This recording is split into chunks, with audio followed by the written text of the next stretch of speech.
Good morning, Magicals, and welcome to Thursday. We almost at the weekend. We've got this. We can do this. This week's been interesting. Welcome back. Thanks for your support and for the comments that I received privately and online for this. Okay, so just some quick admin stuff.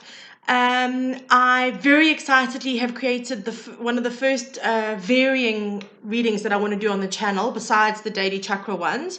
These will obviously not be daily ones, they'll be once in a while.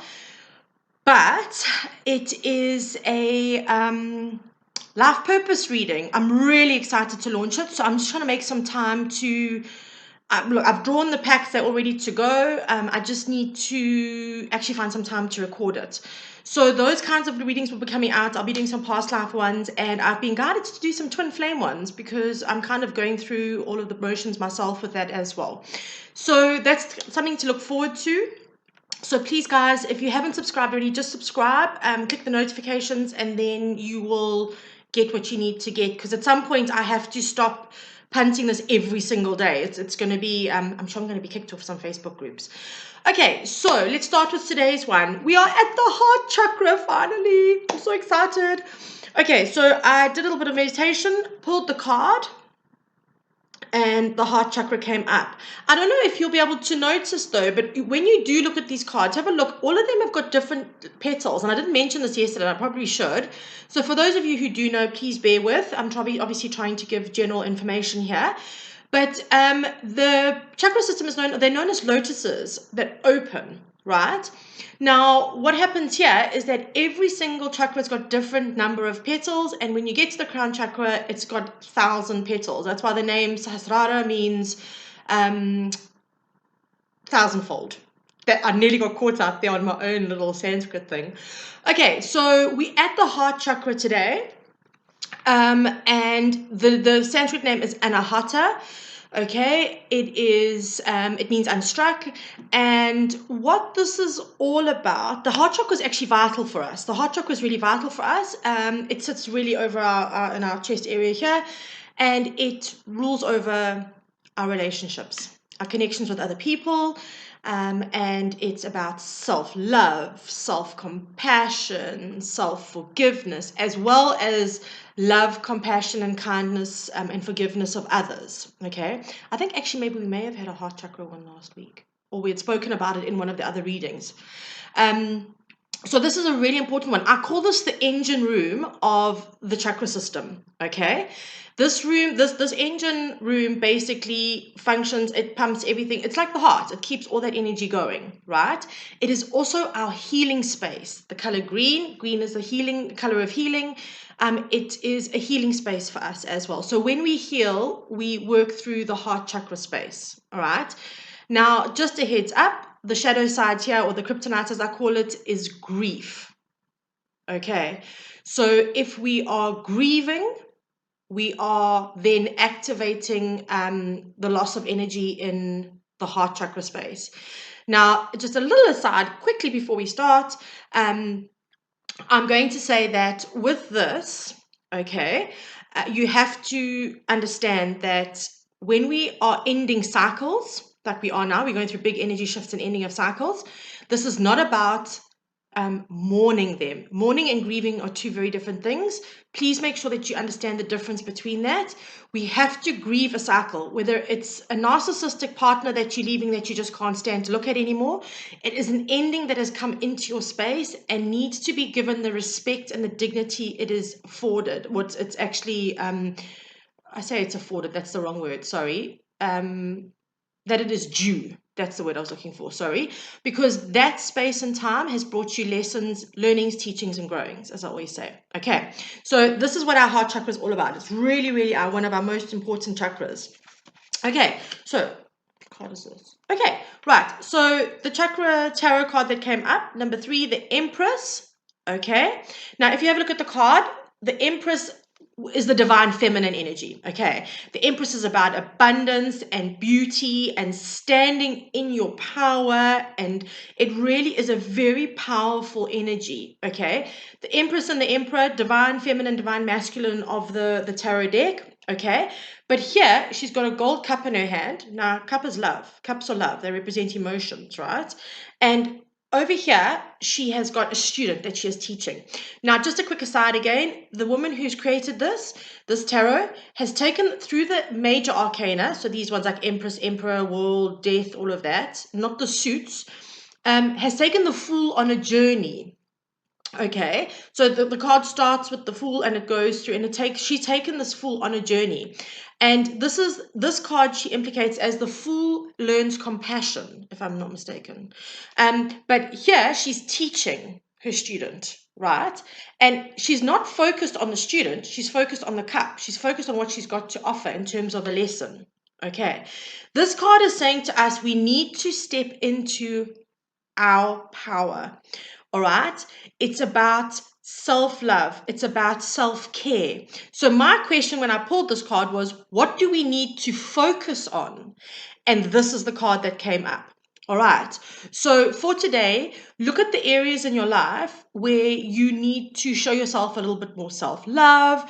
You need to show yourself a little bit more self-care. You need to forgive yourself for something, have compassion and kindness to yourself. This is all about this, because when you do that, when you take care of you without you even realizing it, you step into your power and you go from, I think it's the Nine of Pentacles,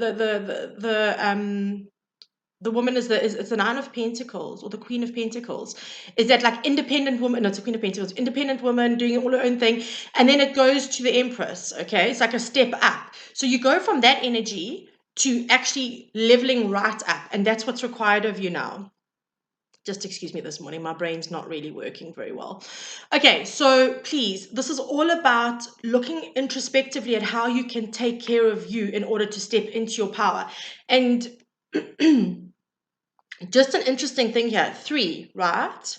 3 is the number of communication. So this is a follow on from yesterday with authenticity. Okay, because you need to take care of yourself and you need to be authentic about what you need. All right, what have we got here? All right, so once I said what do we focus on, how do we action that focus? No, I actually can't believe this card. Okay, we've got heal thyself. Okay, I wonder if I swing it this way. Just try and get rid of the glare. There we go. Heal thyself. Okay. If you have a look, she's touching into the water, healing waters, and there's a green light. Okay, again, green, heart chakra. All right. So what you're being called to do here is, again, let go of the cycles that are happening. We've been speaking about this so much, about the endings of cycles, but also then grieving them, ending them with due respect. Okay, it is vitally important. It doesn't matter whether you have moved from a house that you've lived in for years, if you've changed jobs, even like getting a new car. All right. All of these things are the ends of energetic cycles. And to prove this to you, so I've been doing a massive spring clean in my home, and I've been getting rid of stuff left, right, and center. And one of the things that I did was I wanted to get rid of a shelf in my healing room, and I found a whole lot of files that had old documents. But that stuff went back to my marriage when I was married and us trying for children. There were documents about the fertility clinic and stuff like that. That is not good energy to hold on to. That cycle is done. I've grieved it. And yet we keep that energy in our space. Okay. So in healing yourself, grieve the cycles and then clear the energy out in whichever way, shape, or form it takes, whether it's something physical or whether it's mental or emotional. Release it and let it go, because the more you do that, the more you heal. Okay, and that's important. It's really, really, really vitally important. So today I thought, well, let's ask an advice card. What advice does the universe have for us? And Spirit came through with full moon in Leo. Confidence is key to your success. Okay, here's the thing. When it comes to us being the Empress, right? Let me swing around here. Confidence is key. Okay, she's self-assured. She's the teacher. She's not the student. We have to step into our confidence. But in order to do that, we need to step into our power. And in order to do that, we need to heal ourselves. Okay, so there's just a little reminder that as you go through this process, Start using your confidence. And I do say using it because it is a tool. Your confidence is a tool. So use your confidence more and more and more to get you further and further and further. You know, very often I'll have clients who will say to me, I don't think I can do this. I really don't think that I'm able to heal this or release this, and that is just absolute BS. It's a choice. Like anything in life, it's a choice. And it's scary. It is scary to have to release things that we hold on to that give us some form of comfort, even if it's not a positive form of comfort. Okay? But have the confidence to step forward and put yourself first. All right, because absolutely categorically this is what this life is about. It's about your journey, not everybody else's. Okay, so step forward with confidence. Call on, for those of you who are Leo, call on your inner lion, and go from there. Okay, then I asked for an outcome, and this is the card that came up, peace. Okay, now peace, I don't know if you can see in this card, there's an egg, right, which is about fertility, and above it there's a white dove carrying a wreath, or not a wreath, but it's an olive branch. Sorry, my bad, it's an olive branch. And sitting around the egg there's a star in the middle of the egg's forehead, and then their little hearts flying around, and it's a 23. 2 and 3 is change. In order to be peaceful, we need to change. We need to activate change within our lives to get us to that state. Okay, from peace comes creativity and manifestation, and everything that we want our lives to be comes from that space of peace. Okay, so that's a beautiful outcome. Peace, I've learned over time, is probably one of the most valuable things we can have, more than anything else. It's why I detach from drama constantly. Okay, and I've just shuffled quickly to get one of our little mantra cards for the day. And your mantra for your heart chakra today: I am in a perpetual state of self-love. That couldn't be more apt, right? I am in a perpetual state of self-love. Right. And then, as promised, our seed sound to tune into the energy of our chakra, just to sit and chant for a bit, is yum. Yay, it's yay. Yay for yum. It's YAM. Remember I said it looks like yam, but it's yum. Okay, so guys, I hope you enjoyed this. I hope you spend time today just loving yourself and feeding your heart chakra with all the delicious things that it needs. And I will see you tomorrow for the Friday edition of Chakra Reading, as well as hopefully over this weekend I'm going to record a few videos for the upcoming week. So it's going to be really exciting to let you all in on what's coming up. Have a beautiful, beautiful, beautiful Thursday, and I'll touch base with you soon. Big loves.